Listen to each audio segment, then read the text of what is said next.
ecuación es la responsable. Esta ecuación es la más famosa del flujo génico. Nm es igual a 1 menos FST sobre 4 veces multiplicada por la FST. Tú ya sabes calcular la FST. FST es igual a la HT menos la HS sobre la HT. ¿Sí? Es bien fácil aprenderse de memoria las ecuaciones. Quiere decir que para FST necesitas al menos 2 poblaciones. Es decir, trabajas en un contexto de jerarquización o de división poblacional. Fíjense bien cómo vamos a caer en una tautología. Si yo de aquí despejo la FST original de Sigwall-Wright no me da el pizarrón, pero la FST, escríbela, no la iguala. En 1943 el artículo que publicó Sigwall-Wright dice que FST es casi igual. FST usa el símbolo casi igual o equivalente a 1 sobre 4nm, 4 veces el flujo génico más 1. Ok.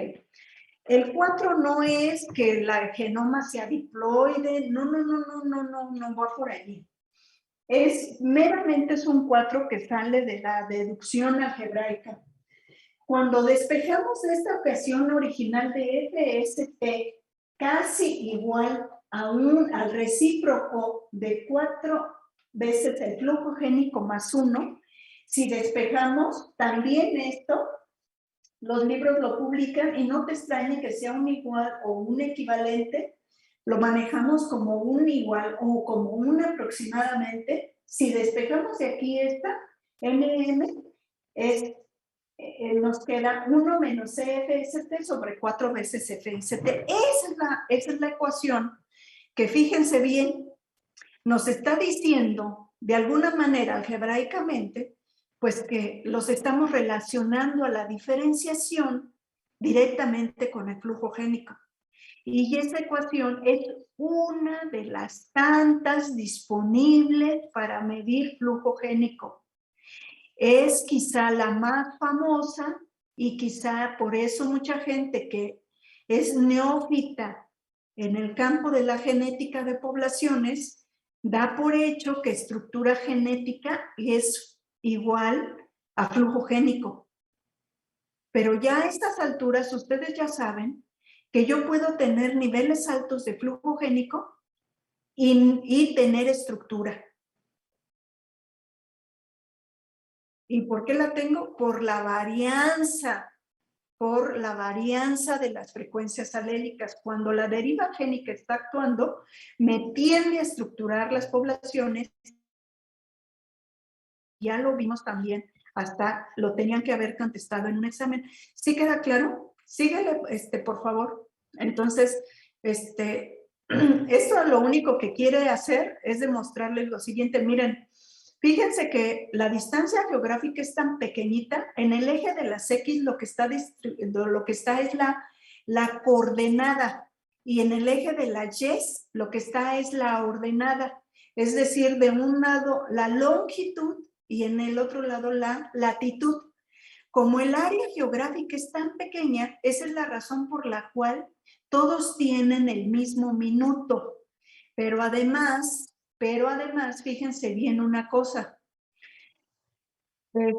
Cuando uno trabaja con especies en riesgo, ya se los había dicho, uno no tiene por qué publicar para proteger a las especies la ubicación geográfica precisa. De hecho, las revistas piden que las especies que están en riesgo no digamos con precisión dónde están los sitios geográficos. Ahora, esto, la verdad, para los traficantes no sirve. Yo he detectado que en un año de un solo parche pueden sacar de 11 hasta 25 individuos, casi acabarse a un parche los traficantes. Es decir, hay un saqueo enorme, enorme de Mammillaria albiflora. Y esto es, les voy a decir por qué. Curiosamente es una especie que está protegida en la IUCN, que es nuestra lista de referencia a nivel global, pero curiosamente la NOM 059 no la incluye. Si una especie no está incluida en la NOM 059, no hay marco jurídico que la proteja. No hay marco jurídico que la proteja. Entonces, si se comete un delito, quien me esté sacando, porque también eso ya está en la ley ecológica. Sin embargo, por ejemplo, si un traficante fuera encontrado culpable, en México ya son 3 a 5 años de cárcel si está saqueando a una especie que está en la NOM 059. De otro modo, lo único que van a hacerle es sancionarlo económicamente con una multa de menos de 3,000 pesos. ¿Sí? Entonces, es una especie pues que no está... Y este análisis, fíjense, no es un análisis, lo único que está, esto no es resultado, esto lo único que está diciendo es dónde está la distribución de cada uno de los individuos que fueron muestreados de acuerdo con el parche 1, parche 2, parche 3. Eso es lo único que está haciendo. Ahora, Cristóbal, por alguna razón, le puso allá arriba el índice de FST. De acuerdo con la interpretación, no está por arriba del punto 25, sin embargo, es significativa. Yo soy una de las que a mí no me gusta ya esa interpretación cualitativa de los índices F, sino que me amparo siempre con el valor de P. A mí no me importa si es punto 17 y que la gente diga es moderada la diferenciación. No me importa si es moderada. Yo lo que estoy viendo allí es que es significativa. Y este fue el primer dato que nos iluminó de que a pesar de que el área geográfica es tan pequeñita, hay una alta estructuración, lo cual está contradiciendo a todos los resultados de la genética de las especies que tienen distribución geográfica muy estrecha o muy restringida. ¿Sí? La que sigue, por favor. Entonces, estos índices son pareados. La que sigue, la que sigue, la que sigue. Todos estos índices son pareados y entonces, lo que está diciendo ahí el modelo de flujo génico es que acuérdense que todas las comparaciones de distancia geográfica, de distancia genética de Ney, las comparaciones de la FST, todas esas son comparaciones pareadas. 1 con 2, 1 con 3, 1 con 4. No se vale que en la ecuación yo meta las frecuencias de los alelos de todas las poblaciones, porque estoy fracturando el concepto de población, ¿sí? Entonces yo no puedo romper el concepto de población en genética de poblaciones. La que sigue, por favor. La que sigue. Este programa, detente un poquito, no lo habíamos visto. Este programa se llama Structure. Se llama Structure y lo van a ver publicado en los últimos 10 años o 15 años de los estudios de genética de poblaciones.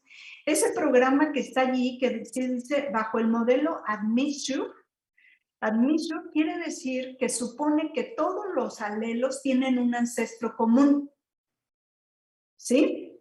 Es decir, que los alelos no surgen por mutación. Eso es lo que te está diciendo el supuesto para examinar el modelo. Y lo que está, miren, esto se interpretan así, lo que está allá arriba, las K, son como en las AMOVAs.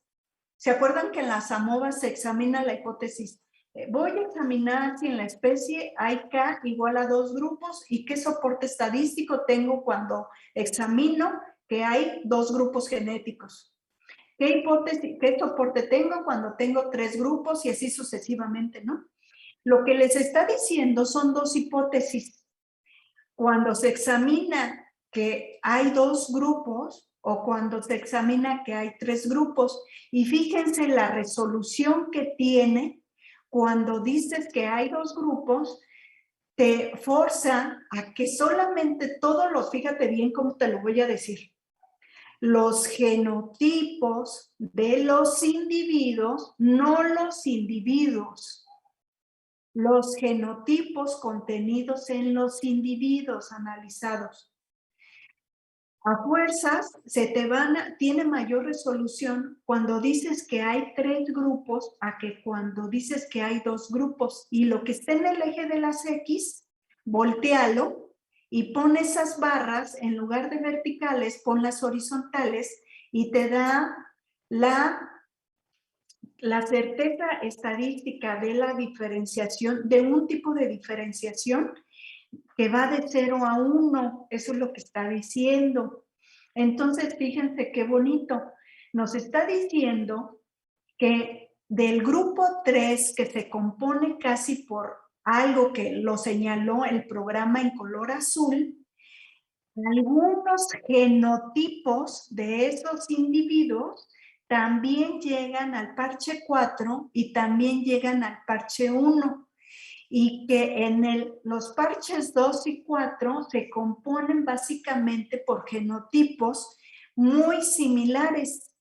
Y sin embargo, en ambos reciben genotipos muy poquitos, pero reciben genotipos que están señalados por su origen, como el parche 3 en color azul, de este color. Entonces, fíjense qué bonito. Yo cuando voy al campo, yo no puedo ver si eso sale. Esto sale a partir de lo que te cuenta el marcador molecular. ¿Sí? La que sigue, por favor. Entonces, todos estos análisis, estos 3 análisis son de estructura genética junto con la FST. El dendrograma está basado en una distancia genética y está graficada la matriz de distancias genéticas, solamente está graficada, ¿no? Con un graficador que es en el Mega y tenemos que elegir algún modelo, pero entiéndase, yo se los dije, engañamos a Mega, que es un graficador y es un programa para analizar datos homólogos, para hacer filogenias, lo engañamos y lo alimentamos con la matriz de distancias genéticas. Porque si no, si yo publico la matriz de las distancias genéticas, lo más probable es que me pasen desapercibidos si hay estructura, ¿no? Entonces, cuando lo grafico en un dendrograma, pues ya me queda más claro que 1 y 4 y que a su vez el más alejado es el parche 3, ¿sí?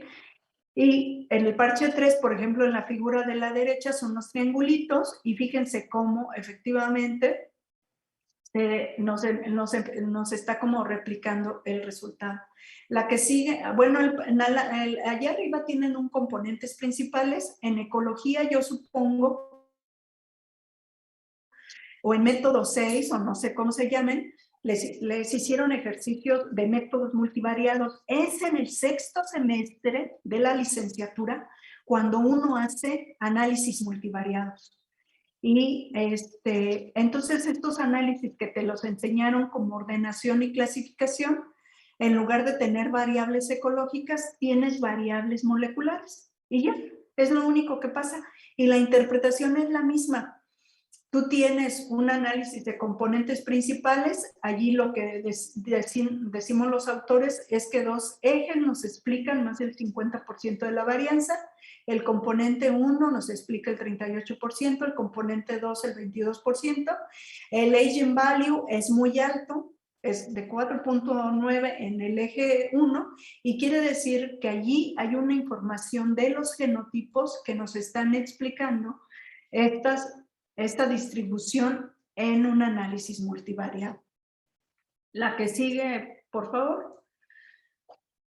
Ok, y entonces fíjense bien, esta figura donde está la carretera, quítenle, traten de imaginar esa figura sin el fondo del terreno, ¿ok?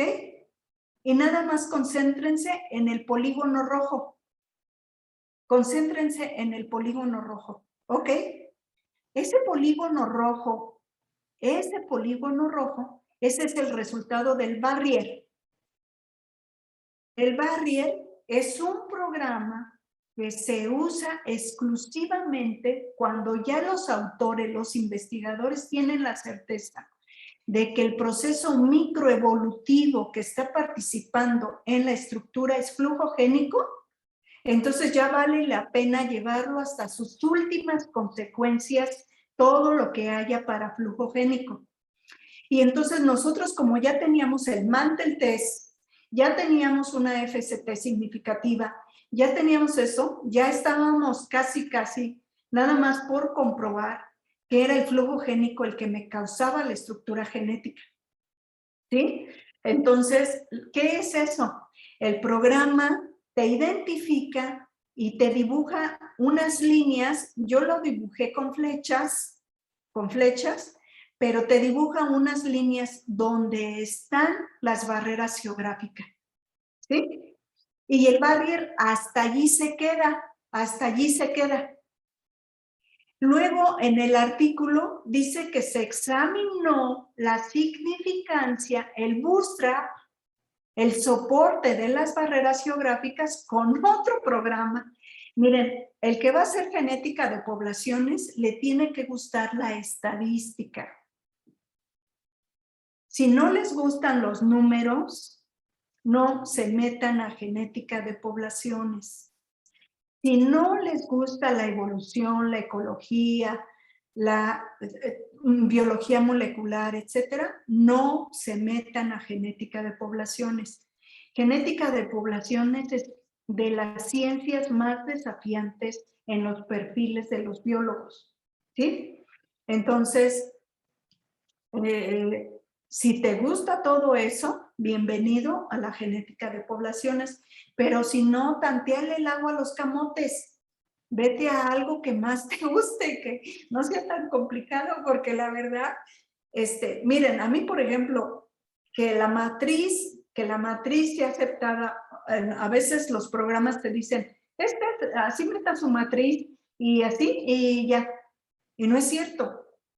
No tiene que meterse la matriz con espacios, sino con tabulaciones, y nunca nadie te lo dice, y no era la matriz de diferenciación la que se tenía que meter la matriz directamente de la identidad genética, es decir, sí te tiene que gustar, la verdad. Entonces, este artículo está súper bonito, porque así como lo dijo, lo resumió Cristóbal, para nuestra sorpresa, sí hay barreras al flujo génico en solamente 4 kilómetros de distancia. Y allí en el artículo, si lo leyeron completito, los autores estamos entonces por inferencia tratando de entender cuáles son las barreras. La carretera federal que no tiene más de 50 metros más ancho, en su parte más ancha, es una carretera federal que se levantó, pero esa carretera federal en realidad tiene una historia bonita. Esa carretera federal solo se pavimentó y es el camino de terracería donde sacaban la plata de las minas del norte de Guanajuato hacia las vías del tren y hasta Querétaro. ¿Eso qué quiere decir? Que en realidad la perturbación en esta zona no comenzó en la era moderna, ya comenzó desde hace mucho tiempo. Entonces, desde la época colonial quizá. Y el problema de que sea ganado vacuno, miren, todo lo que ustedes están viendo allí son más de 700 hectáreas. Todo eso le pertenece a una gringa. Con el cambio en la ley con Salinas de Gortari, este terreno se pudo vender y pasar del régimen ejidal al régimen privado, y lo compró una persona extranjera. Y es una persona que lo dedica a la crianza de ganado vacuno. En sus materias, ustedes ya entendieron que uno de los ganados que transforma más al suelo por la compactación es el ganado vacuno. Son toneladas de peso en esos ganados. Y lo que hace la gringa, ella tiene un administrador o un ingeniero que le administra y tiene los trabajadores que son los vigilantes. Lo que ella hace es que pasa a su ganado de un lado de la carretera en cierta época del año y en otra, cuando se acabaron el poco pasto que hay de allá, lo brinca para el otro lado de la carretera, de modo que no da tiempo, solamente el terreno no está descansando, ¿no?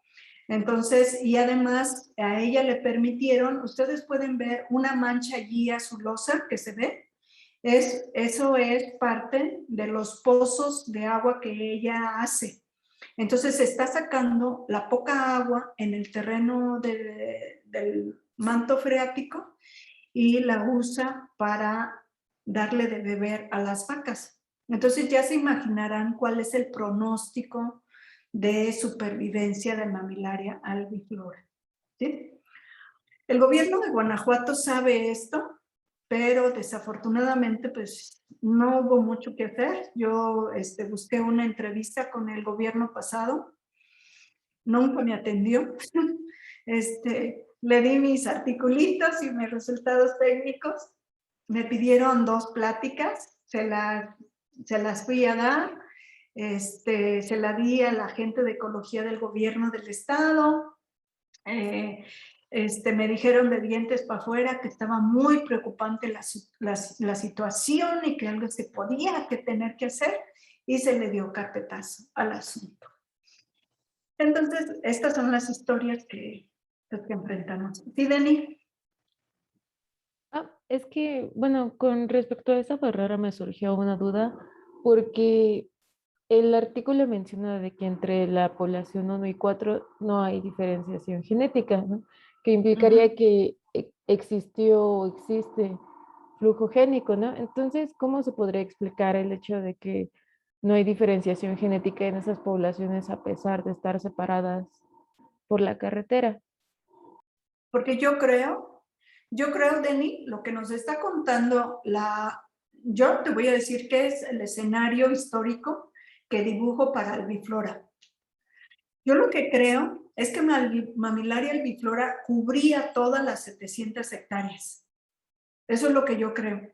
Y que los 4 parches que hay, Dani, en realidad son 4 remanentes, nada más ya 4 relictos de toda una única gran población. De hecho, el cálculo de los 15,000 individuos, de los que esto no se presenta aquí, pero tenemos otro análisis con el doctor Osvaldo Telles, también de ahí del OVIPRO, y lo que hicimos es el pronóstico para que nosotros tuviéramos 15,000 individuos.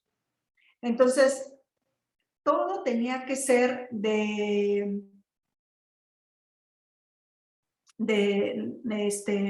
protegido. Ahora, lo que yo creo es que entre 1 y 4, fíjate bien dónde está el parche 1 y el 4 de. Entonces, uno está de este lado de la carretera, el otro está del otro lado de la carretera, y esa pregunta que haces es, fíjate bien, dice Barrier que sí tienen una barrera al flujo génico. ¿Sí? Pero dice el índice FST que no hay diferenciación. Y yo la explicación que le doy es que el FST, la ecuación que fue utilizada es esta ecuación. Esa ecuación yo ya sé que es muy buena para detectar procesos de flujo génico históricos. Esas me las sé yo por teoría. También sé que hay otras ecuaciones modificadas, ajustadas por Ney, pero yo de adrede utilicé esta ecuación porque yo ya sabía la hipótesis que estaba detrás de mí en todo este escenario. Entonces yo lo que creo es que nos está diciendo, nos está revelando una historia desigual, Denis, de los niveles de flujo génico a raíz, imagínate que es una gran población y nos quedan 4 pedazos. Ahora cada uno de esos 4 pedazos se está enfrentando a las barreras geográficas de una manera distinta. ¿Sí? Entonces, lo que yo esperaba encontrar es justamente lo que ocurrió entre 1 y 4. Esto es lo que yo esperaba encontrar. ¿Sí? Ahora, ¿cómo me explico la diferencia entre 1 y 3? Es que la carretera federal algo tiene, y te voy a decir qué es lo que pasa con 3 y con 1 que no se ve allí. 3 está, y a lo mejor sí se alcanza a apreciar ligeramente, 3 está justamente, le da una vuelta la loma. Es decir, la carretera federal viene así, y de este lado, de esta cara, tienes a la población 3, y de este lado, cruzando la carretera, tienes a la población 1. Lo que yo creo es que si le hacemos, por ejemplo, un análisis de genética del paisaje a las 4 poblaciones, nos va a decir que además la orientación también va a tener que ver con los niveles de flujo génico. ¿Sí me expliqué?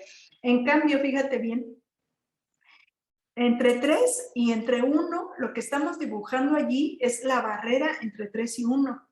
Y lo que yo creo que está ocurriendo entre 1 y 4, por alguna razón, es la que nos está reflejando el proceso de que esta población fue fragmentada en 4.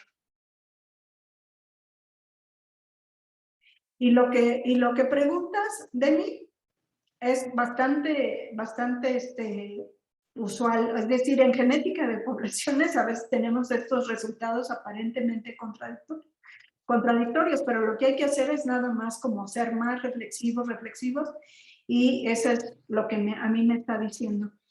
Yo lo que estoy pensando en que 1 y 4 es por un origen ancestral, y si me preguntas como una posibilidad, porque además es el soporte más fuerte al flujo génico que dio el Bootstrap, 100% de soporte a esa barrera, y por eso la dibujé con una flechotota más grandota.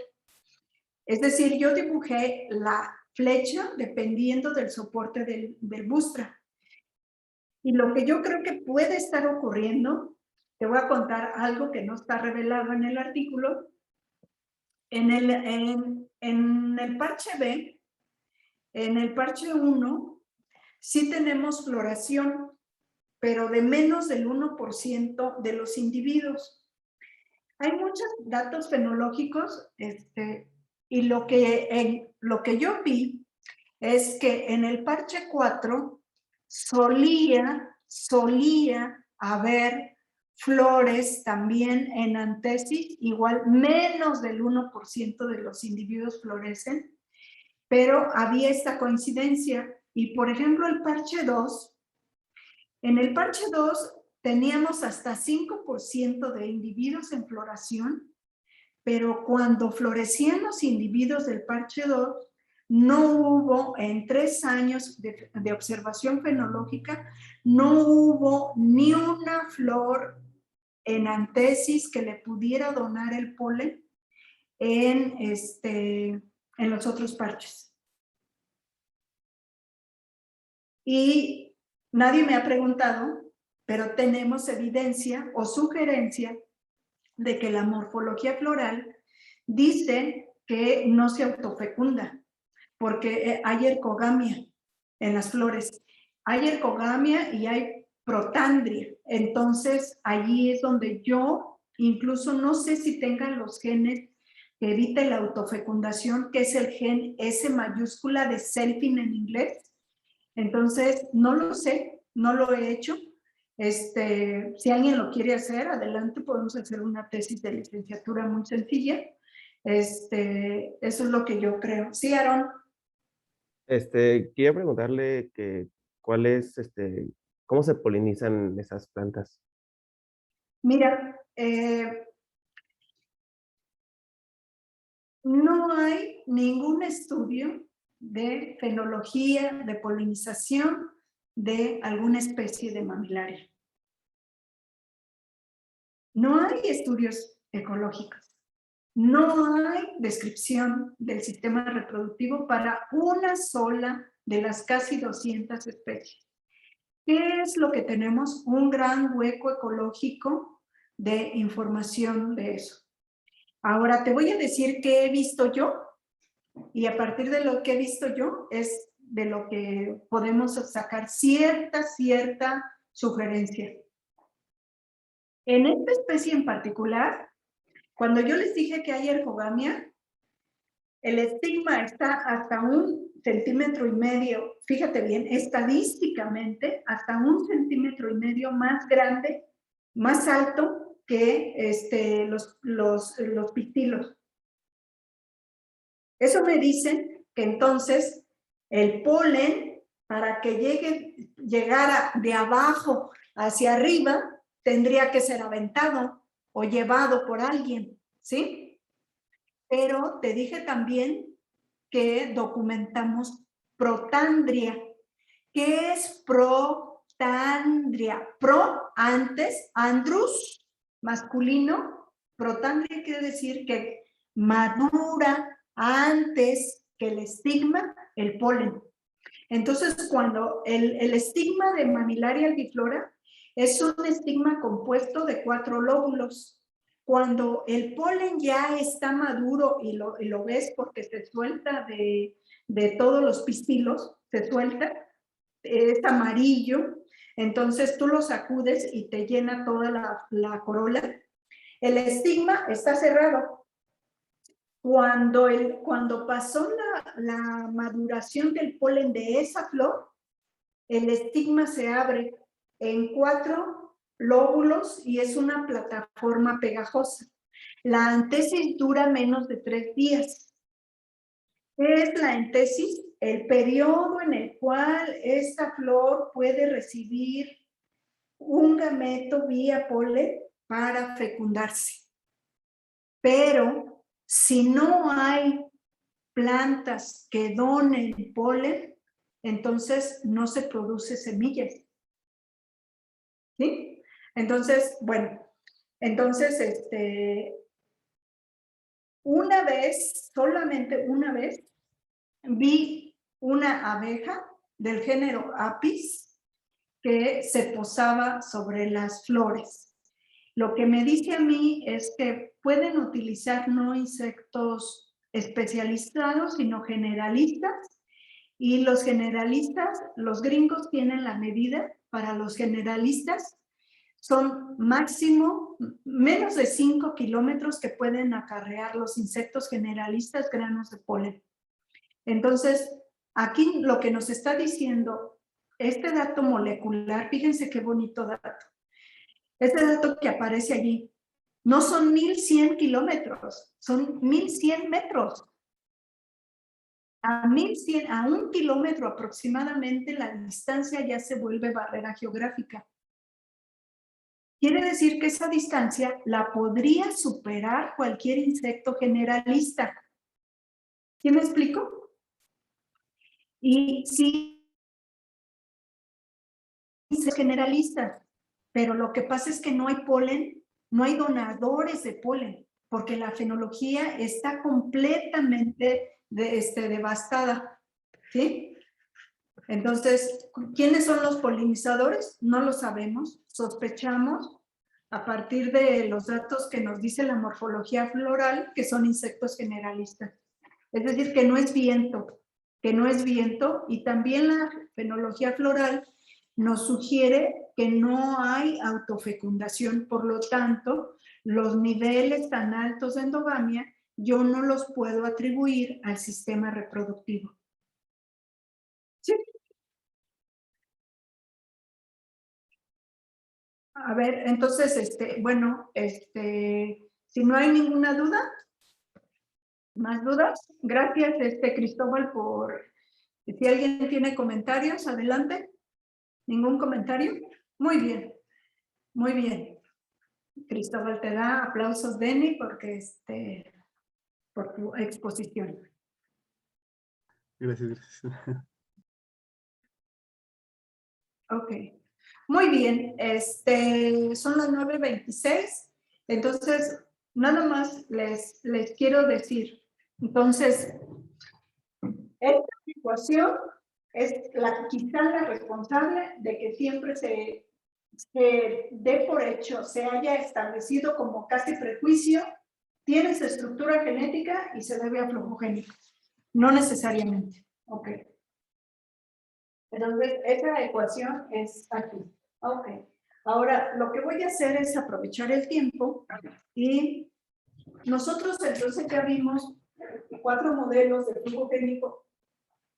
Es continente e isla, es general de islas, es aislamiento por distancia,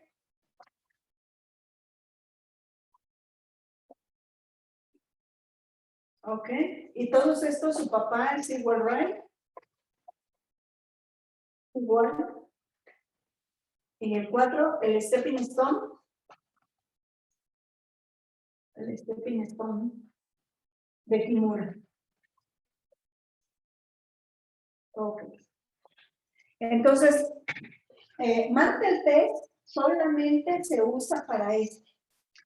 Mantel Test te va a demandar entonces una matriz de diferenciación o de cualquier medida de diferenciación o de distancia genética versus una matriz de distancias geográficas. Entonces, un modelo de aislamiento por distancia siempre hace una predicción de distancia geográfica versus como variable de respuesta a la distancia geográfica una medida de diferenciación o de distancia genética. Entonces, aquí puedes tú poner una FST o puedes tener una distancia genética de Ney. ¿Sí queda claro? Entonces, tú tienes las matrices. Estas matrices las puedes tener a 2 niveles. Las puedes tener tu matriz a nivel de los individuos de cada población o puedes tener la matriz a nivel promedio por población. Fíjense que los datos de Mamilaria albiflora están a nivel de individuo. Igual que lo de los rapids de quetzales, están a nivel de individuo. Pero fíjense que los datos del quetzal, de mitocondria, están a nivel de población. Entonces, en el quetzal se probó también el modelo de aislamiento por distancia. La distancia geográfica te tienes que llevar tu GPS y sacar el dato para cada uno de los individuos. Ahora, ¿cuál sería la predicción hipotética? La predicción hipotética es que a mayor distancia geográfica, mayor medida de diferenciación, a menor distancia genética o medida de diferenciación, también una distancia geográfica más pequeña. La predicción es una relación positiva entre estas dos matrices, ¿sí? Y es el único modelo. ¿Por qué? Porque tu variable que te condiciona la respuesta es la distancia geográfica, ¿sí? Esa es la razón. Esa es la razón. Ahora, no es suficiente que tú grafiques los resultados y que te salga una aproximada de una línea recta. Le tienes que sacar un valor de un estadístico asociado con un valor de significancia, ¿sí? Entonces, te lo reitero, es el único modelo que se examina con Mantel Test, porque el supuesto es que tu variable genética de diferenciación o de distancia genética responda a la distancia geográfica. ¿Sí queda claro? Sí queda claro. ¿Sí? Muy bien. En el artículo de Crucígera, entonces, lo que está diciendo, yo les dije alguna vez en una clase que la distancia geográfica no se analiza al vacío, sino que lo que estamos esperando es que un cierto valor de una distancia geográfica efectivamente se convierte en una barrera al flujo génico, ¿sí? Y que esa distancia geográfica el genetista de poblaciones la tiene que investigar y la tiene que cuantificar. Ajá. Entonces en Albiflora fue apenas 1 kilómetro, cerca de 1 kilómetro, 1.1 kilómetro. Ok. ¿Cuánto fue en Crucígera de acuerdo con la tarea? ¿Alguien que levante la mano?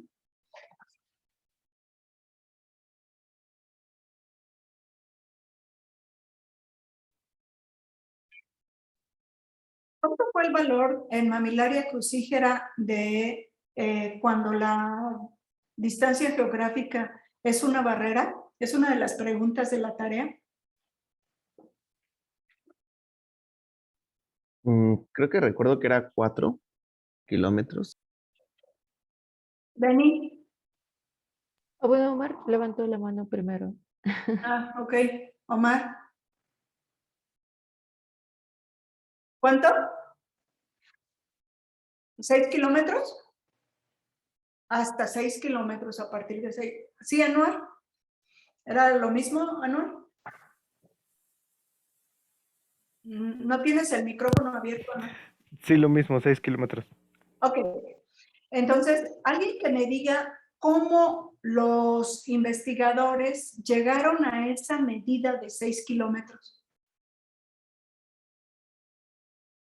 ¿Qué es lo que tuvimos que hacer para decirle a la gente, esta es la distancia a partir de la cual ya Crucígera parece que ya no, ¿sí, Anual? Según yo era porque no se encontró flujo génico significativo más allá de esa distancia. Entonces, encontramos ese dato, ¿sí? Alguien se tomó la curiosidad de investigar cómo es Mamilaria crucígera. Entonces, Mamilaria crucígera,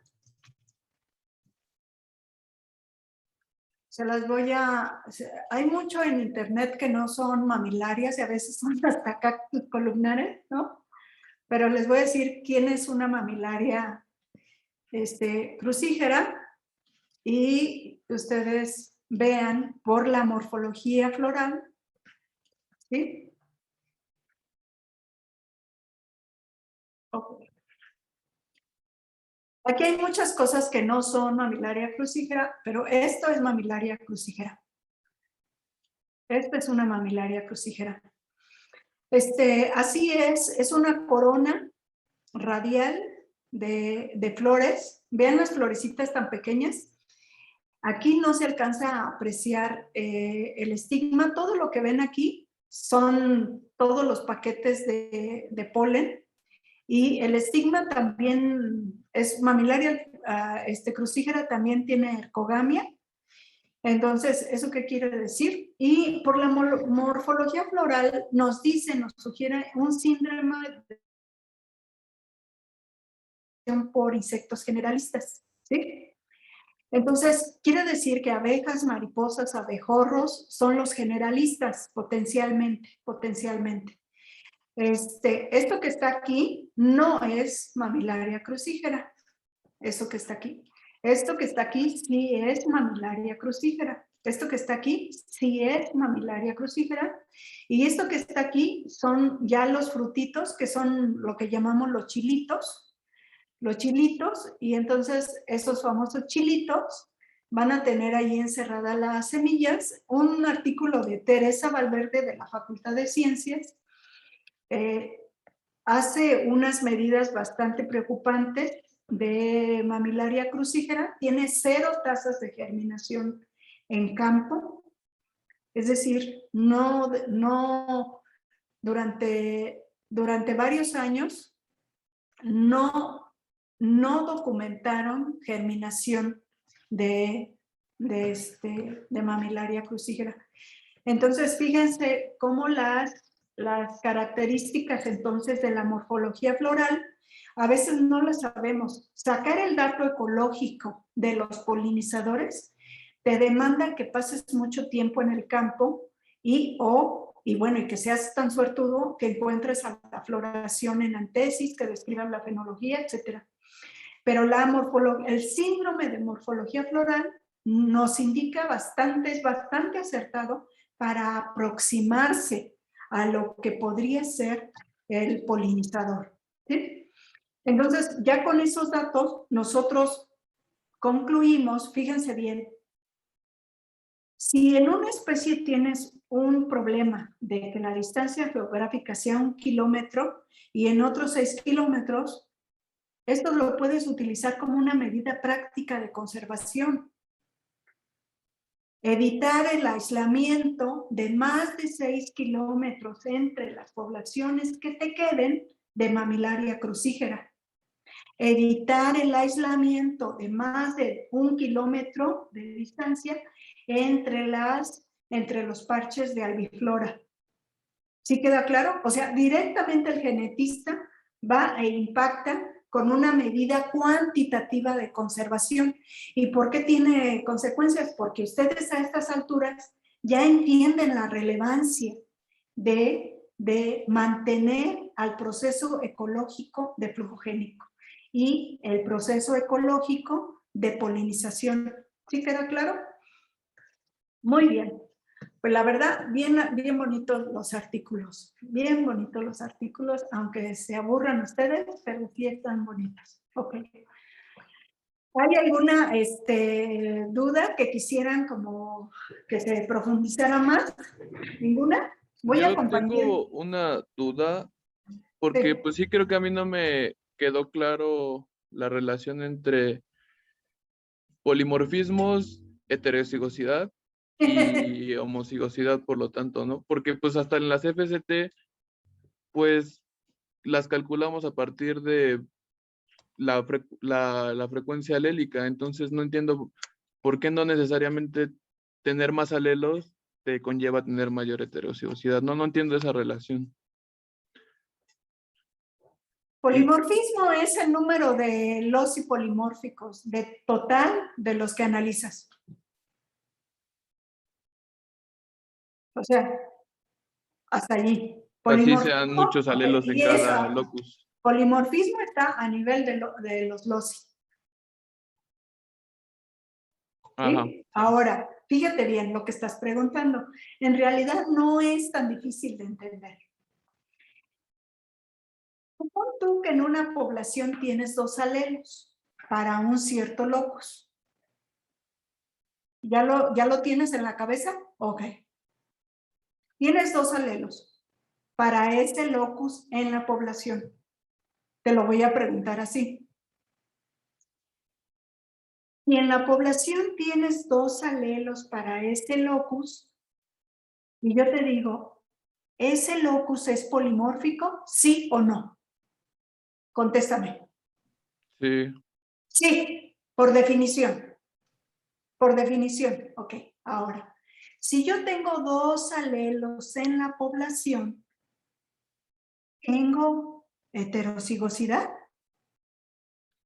No necesariamente. No necesariamente. Entonces ya viste que no están vinculadas necesariamente. La heterocigosidad y la homocigosidad va a depender sobre todo de cuántos alelos están disponibles, pero también del sistema reproductivo de la especie. Ya. Estas son las historias que se cuentan. La deriva génica necesita que convoques a la endogamia, al proceso de la reproducción para que te permita vincularla con los genotipos, porque la deriva génica en sí misma solo permite entender a los alelos y sus frecuencias, pero el alelo es N, la endogamia es 2N. Por eso les digo que ustedes tienen que contar una historia si quieren entender hasta acá sus consecuencias. Directamente no te lo permite entender. O sea, polimorfismo no me garantiza heterocigosidad. Ok, sí, más bien como que mi problema era pues como que cuando sí había mucha disponibilidad de alelos, yo pensaba que era más obvio tener como mayor heterocigosidad, ¿no? En Pero pues bueno, ciencia nada es obvio. En ciencia todo se tiene que explicar. En ciencia nada es obvio, ¿no? Entonces, ¿quedó contestada tu pregunta, Miguel? sí, gracias. Ok, de nada. Entonces, les voy a compartir una presentación. En los pocos minutos que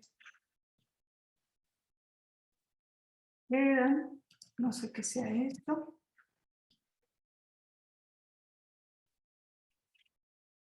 Ok.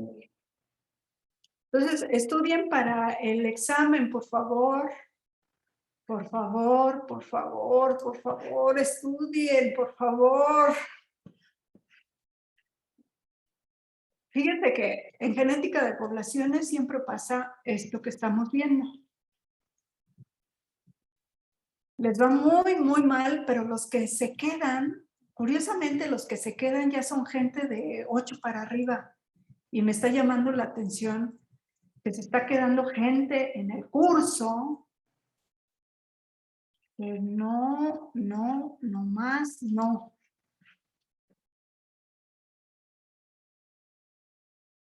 Ok. Ya estamos listos para esto. Ok.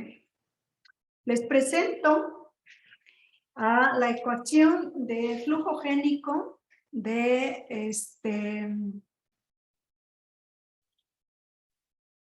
que se deriva de Sigel-Rey. ¿Qué es lo que tienes en la parte donde está roja? Es el modelo de continente-isla. Es decir, una población fuente que es la donadora de alelos en la forma que sea, ya sea en granos de polen o individuos completos. Y fíjense bien lo que está diciendo la ecuación. La isla tiene una frecuencia total de sus alelos, esa frecuencia total de sus alelos se va a ver disminuida o se le va a tener que restar los que llegaron a esa frecuencia que sumaba el 1, lo que suma la venida de los migrantes. Y lo que está en la parte derecha es el general de islas. Entonces, el general de islas lo que está diciendo es que la población que está como 1 con el Q1 se refiere a la frecuencia del alelo con una frecuencia Q. Entonces, es la donadora de alelos a la Q2 y la Q2 es la donadora a la Q3. Si ustedes son muy exhaustivos en su análisis, quiere decir que si no tuviéramos a la 3 en el general de islas, se podría analizar como un escenario de flujo génico del modelo continente-isla 1 y 2, ¿verdad? O bien, si no tuviéramos a la 1, pues 2 y 3 sería continente-isla. Ok. Entonces lo que está allí es la ecuación más famosa de la isla. Es decir, el Q1 señala el cambio. Ahorita agarren esa ecuación para que sea más fácil de entenderla. Esa ecuación de Q1, agárrenla y aterrícenla directamente en un modelo continente-isla. ¿Qué les está diciendo, por lo tanto, la Q1? Les está diciendo cómo cambia la frecuencia del cierto alelo con una frecuencia Q si le llegan migrantes. Entonces, la Q0 te señala la frecuencia de ese alelo en la isla. Quiere decir entonces que te está midiendo cuántos alelos de frecuencia Q llegan a la isla, ¿sí? ¿Queda claro? Ahora fíjense bien. Si en la isla no existe el alelo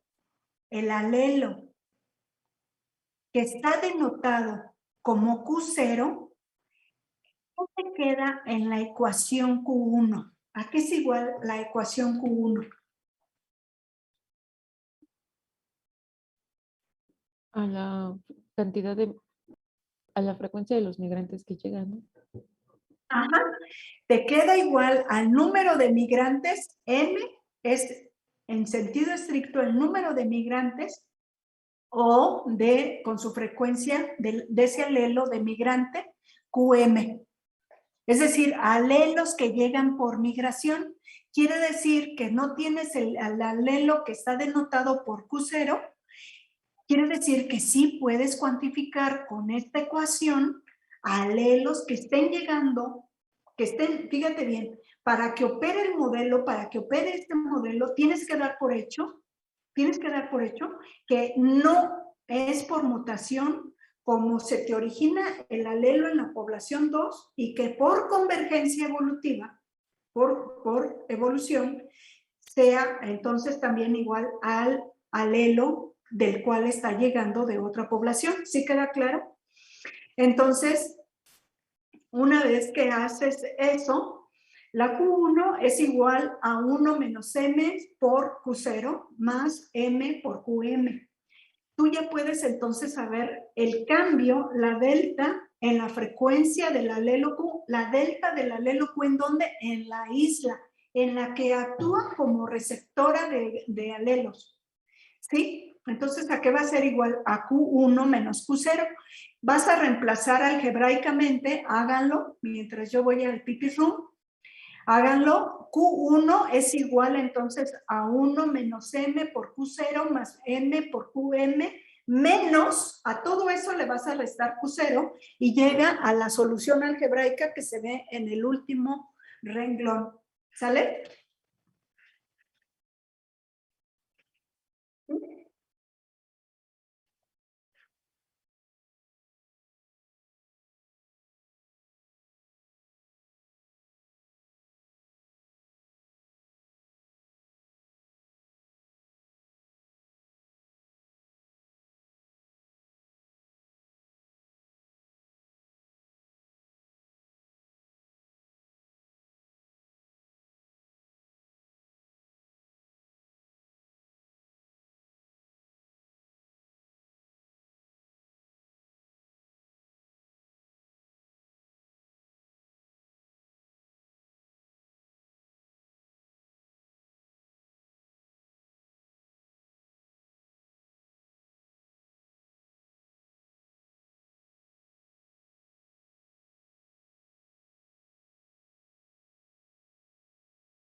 Entonces, ¿es solamente álgebra?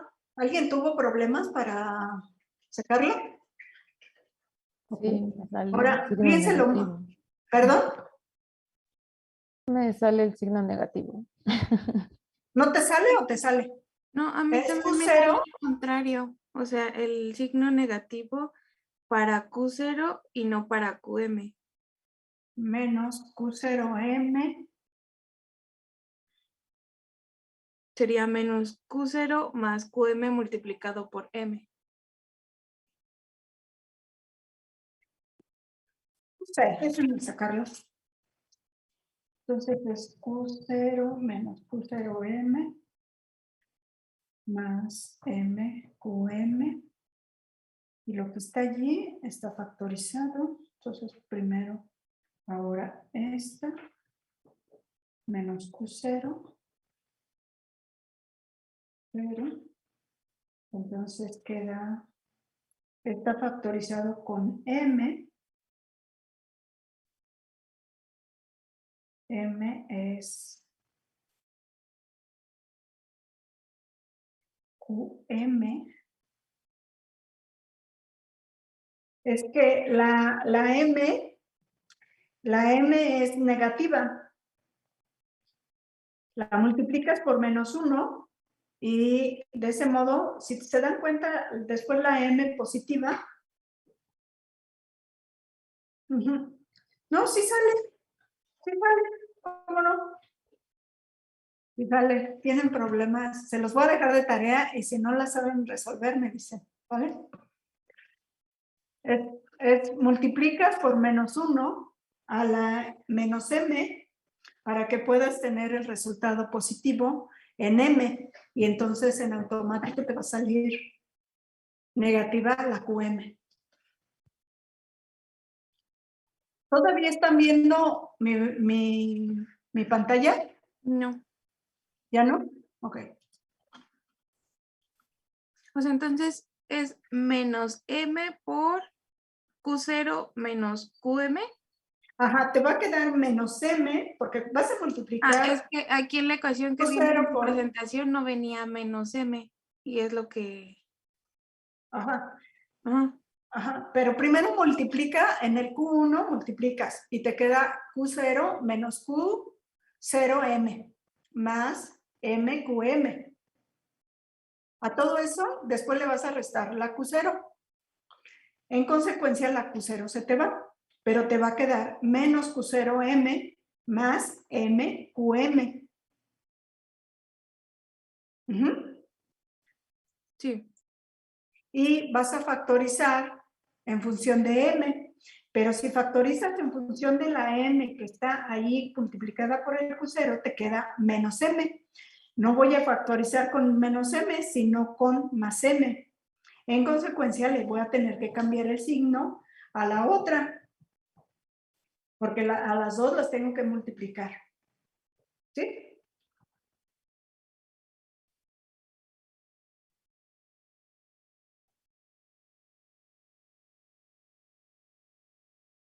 Pues a mí sí me sale. No sé por qué no les salga. Háganlo de tarea y si dicen que no, está súper fácil, qué raro. Pero Ok. entonces, sí es como viene en su presentación. Arriba. ¿Es cómo está? Sí. Ok, entonces, fíjense, cuando ustedes lean en los artículos, qué es lo que han encontrado, que dice que se examinó el flujo génico, por ejemplo, poniendo un balance entre este proceso microevolutivo más el otro proceso microevolutivo.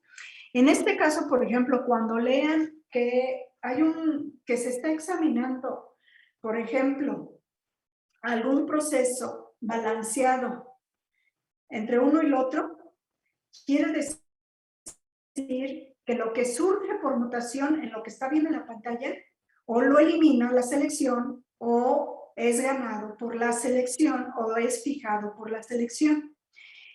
¿Qué es lo que yo necesito saber para que yo decida como estudioso qué modelo pongo a funcionar? Esta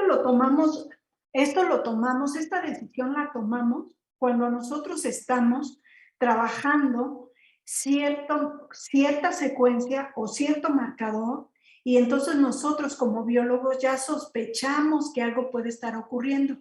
Por ejemplo, a lo mejor yo puedo suponer que todos los cambios que se originan por mutación, la selección los purga, por ejemplo. ¿Por qué? Porque estoy trabajando con una secuencia que es codificante y que además codifica para una cierta enzima cuya función le permite, por ejemplo, al individuo respirar, por ejemplo. Entonces, ¿qué es lo que yo voy a suponer? Que todos aquellos cambios que todos aquellos cambios que tenga esa cierta secuencia, los va a eliminar la selección si estos cambios traen un valor no adaptativo. Entonces, en el caso, por ejemplo, ¿se acuerdan? Ya no se acuerdan, estoy segura, pero la ecuación que están viendo entre el balance entre mutación y selección, lo que está del lado izquierdo, lo que está del lado izquierdo es la ecuación de mutación y lo que está del lado derecho es una de las ecuaciones que vimos para selección, ¿sí? Entonces, eso es lo que quiere decir selección y flujo génico. Por ejemplo, yo agarro cualquier ecuación de selección, ¿no? Y entonces la igualo con alguna de las ecuaciones de flujo génico.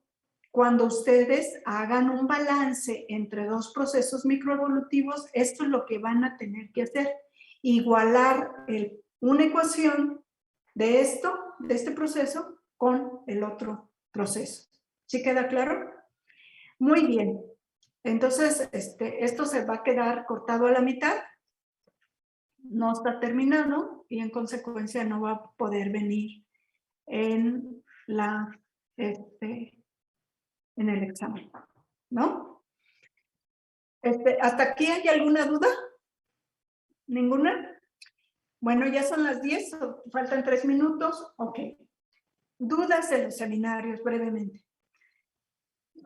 Si tu seminario, tu tema, no tiene suficiente información, tienes 0 ya desde ahorita en lo que tú decidas. Yo no te voy a cortar la presentación, pero si yo veo que allí hay 3 artículos, 5 artículos, 7 artículos o capítulos del libro, nada más. La siguiente clase te voy a decir cómo se va a preparar la presentación. Se va a hacer como un tipo congreso. Entonces, en tipo congreso, nuestras diapositivas llevan la cita abajo de todo lo que se está poniendo como referencia, de todo. Todo se cita. Entonces, no vas a usar leyendas en inglés. Ya nos estamos mal acostumbrando mucho a eso. Las vas a tener que editar al español, las leyendas. Si tu trabajo tiene ya suficiente información y ya lo estás preparando, me lo puedes mandar si quieres, siempre y cuando me lo mandes que yo lo pueda revisar al menos en un plazo de 5 días. Yo no voy a dejar de hacer lo que tengo que hacer para revisarte en ese momento tu presentación. O sea, no puedo. Más allá de que lo quisiera hacer, no puedo. Entonces, me necesitas mandar un correo y decir, ya aquí tengo mi presentación final de esto. Y entonces te puede convenir, porque a lo mejor yo te detecto algo, te detecto faltas de ortografía, etc. La ortografía se va a avalar, es un punto de la calificación de tu presentación. La ortografía hablada y escrita. Hablada y escrita. Entonces, ojo con eso. Entonces, te tienes que apropiar. A estas alturas ya tendrías que estar ensayando tu tema para que no te agarre las prisas ni los nervios, ¿sale? Entonces, eso es lo que yo te puedo decir. El tema tiene que ser genética de poblaciones. O sea, ya más claro ya no puedo hacer, ¿no? Sí, Omar.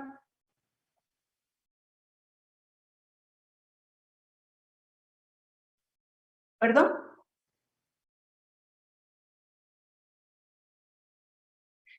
Ya lo vamos a exponer porque ya se nos está agotando el tiempo. De hecho, ¿cuándo se acaba el semestre? ¿Cuándo? Ah, aquí lo tengo, espérame. Aquí tengo El 26. ¿El 26 de noviembre? Sí, el 26 de noviembre se acaba el semestre y estamos ya a 22. Entonces, ya no hay más tiempo que empezar las presentaciones Miren, el miércoles, si nos queda tiempo, yo sigo con la clase. Entonces, y termino el temario, ¿sí? El miércoles, si nos queda tiempo. La prioridad va a ser el examen de ustedes. Esta es la prioridad. Entonces, si no queda tiempo, ya el lunes 29, que ya sería de exámenes, a más tardar, yo termino clases, si no termino clases este miércoles, la termino el lunes 29 y el miércoles 30 serían ya las presentaciones de todos ustedes. ¿Sí? Y no se angustien, si el lunes 29, no, sería ya 1 de diciembre. Sería el 1 de diciembre, ¿ok? Si el lunes 29 ustedes no presentan, no se preocupen, hacen examen. ¿De qué? De flujo génico más genética cuantitativa. ¿Sí? Entonces hacen examen. Entonces vamos a tratar de cerrar el programa también para que ustedes no se les junte cuántas materias están llevando.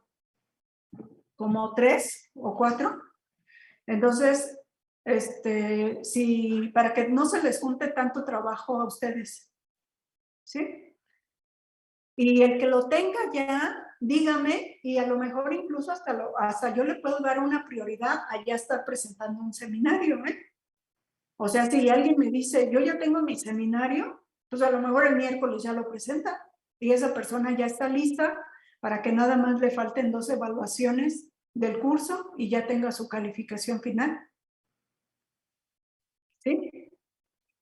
Ahora, los que están yendo por la calle de la amargura con número exterior 666, viven en calle de la amargura 666 por calificaciones de los exámenes, no se preocupen, pues va a haber un examen final. O sea, eso no se les niega. Pero sí hay que prepararse. Bueno, los dejo, me voy a Iztacala, sean felices y los veo el miércoles en el examen. Les mando el enlace al último primer bloque, es decir, los de apellido paterno del final de la lista. ¿Sí? Órale pues, hasta luego.